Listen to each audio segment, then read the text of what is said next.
Assalamualaikum warahmatullahi wabarakatuh.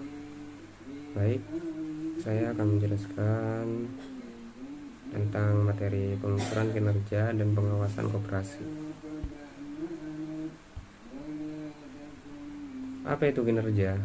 Kinerja adalah sebuah kata dalam bahasa Indonesia dari kata dasar kerja yang menerjemahkan kata dari bahasa asing prestasi.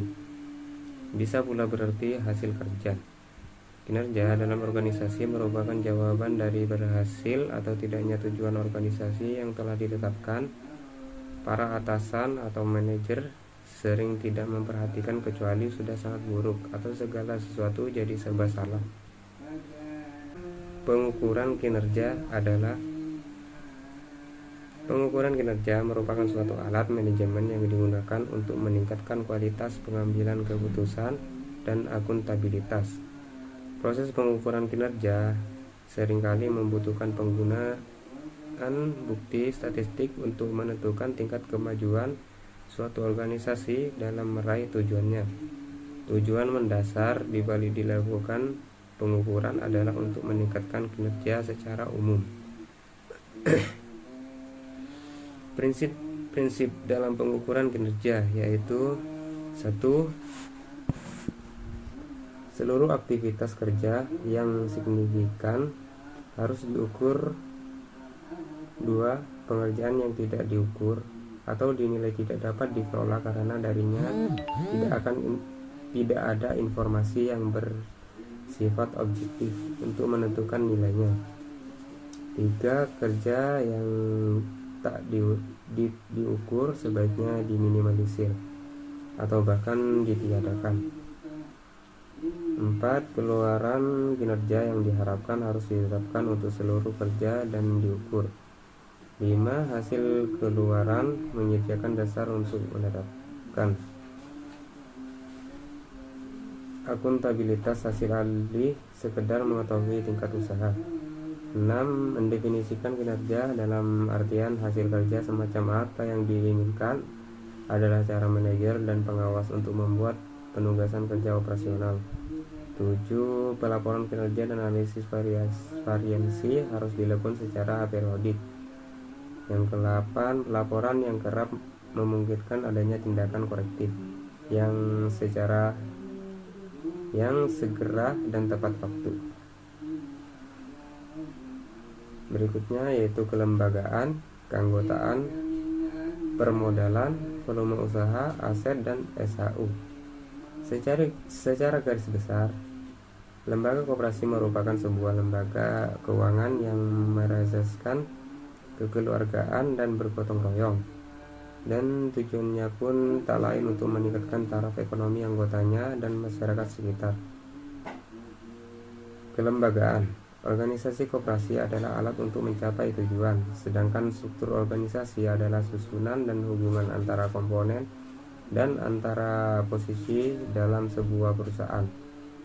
Struktur organisasi mencerminkan hierarki organisasi dan struktur wewenang serta garis koordinasi dan tanggung jawab. Ada 3 hal penting tujuan sebuah lembaga didirikan. Pertama, memaksimumkan keuntungan. Sebuah lembaga harus mampu memaksimalkan keuntungan yang didapat untuk meningkatkan kualitasnya anggota maupun sekitarnya.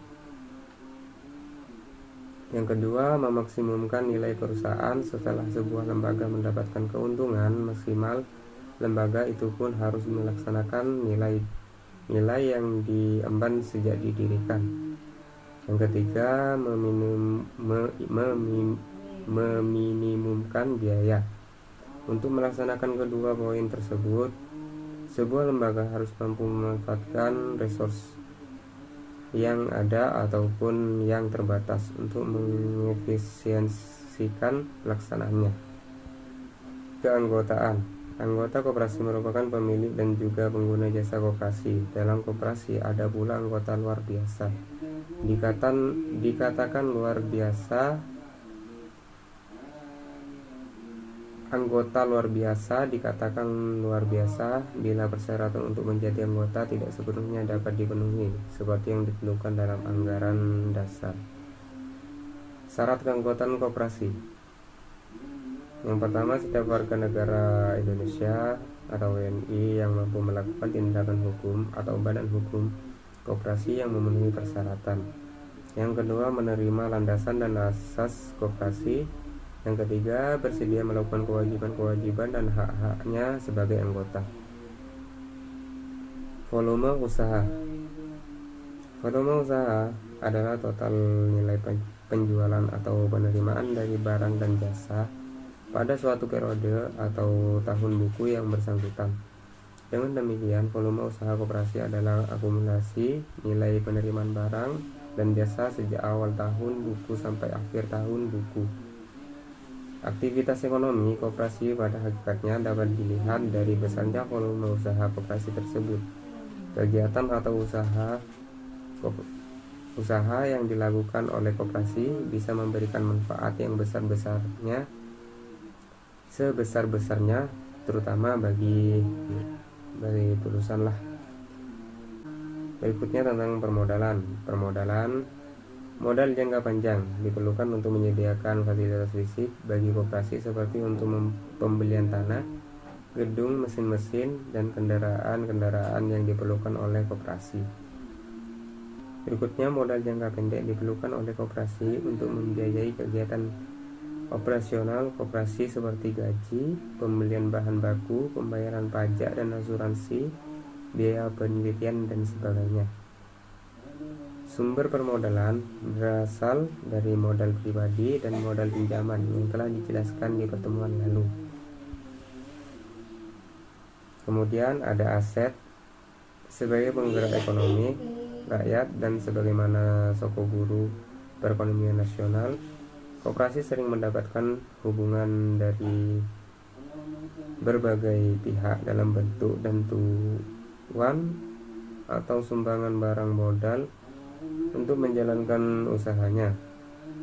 Barang modal tersebut dapat diakui sebagai aset tetapi milik koperasi walaupun aset tetap tersebut tidak dapat dijual atau menutup risiko kerugian. Dalam aset tetap tersebut tidak dapat menutup risiko kerugian sebagaimana dipersyaratkan oleh penyumbangnya atau ditetapkan dalam perjanjian atau akta penerimaan sumbangan. Maka aset tetap tersebut dikelompokkan dalam aset lain-lain. Sifat pembatasan aset tetap disajikan dalam catatan laporan keuangan. Aset-aset yang dikelola koperasi tetapi bukan milik koperasi tidak diakui sebagai aset dan harus dijelaskan dalam catatan atas laporan keuangan. Rapat anggota koperasi dapat menetapkan laporan keuangan. Rapat anggota koperasi dapat menetapkan pengumpulan dana tertentu dari anggota yang digunakan untuk tujuan khusus sesuai kepentingan anggotanya. Dana tersebut merupakan milik anggota yang pengelolanya dikuasakan kepada koperasi. Misalnya, dana pemeliharaan jalan dan peremajaan kebun pada koperasi, perkebunan kelapa sawit. Dana tersebut tidak diakui sebagai aset koperasi, namun sebagai pengelola koperasi harus membuat pertanggungjawaban tersendiri dan keberadaan dana tersebut harus dijelaskan dalam catatan atas laporan keuangan. Berikutnya sisa hasil usaha atau SHU. Istilah sisa hasil usaha atau SHU dalam organisasi badan usaha koperasi dapat dipandang dari dua sisi. Dari sisi pertama, SHU ditentukan dari cara menghitungnya, yaitu seperti yang disebut di dalam pasal 45 ayat 1 Undang-Undang Perkoperasian, sehingga SHU adalah merupakan laba atau keuntungan yang diperoleh dari menjalankan usaha sebagaimana layaknya sebuah perusahaan bukan koperasi.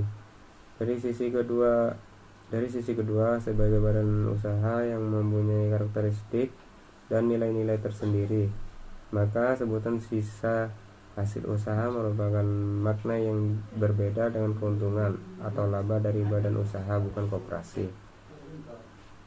Bentuk kontribusi anggota terhadap kebutuhan pembiayaan koperasi terdiri dari yang pertama, partisipasi bruto, yaitu partisipasi anggota terhadap seluruh biaya yang dikeluarkan oleh koperasi dalam rangka memberikan pelayanan. Partisipasi bruto dihitung dari harga pelayanan yang diterima atau dibayar oleh anggota. Yang kedua, partisipasi neto, yaitu partisipasi anggota terhadap biaya-biaya di tingkat organisasi koperasi dalam rangka menjalankan fungsi-fungsi sebagai pemegang mandat anggota. Metode pengawasan koperasi. Metode pengawasan secara garis besar, pengawasan dapat dibagi menjadi dua, yaitu metode pengawasan kualitatif dan metode pengawasan kualitatif.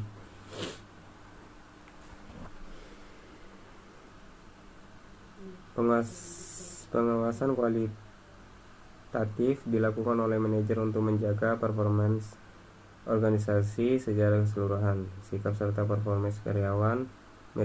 Metode pengawasan kuantitatif dilakukan dengan menggunakan data, biasanya digunakan untuk mengawasi kuantitas maupun kualitas produk.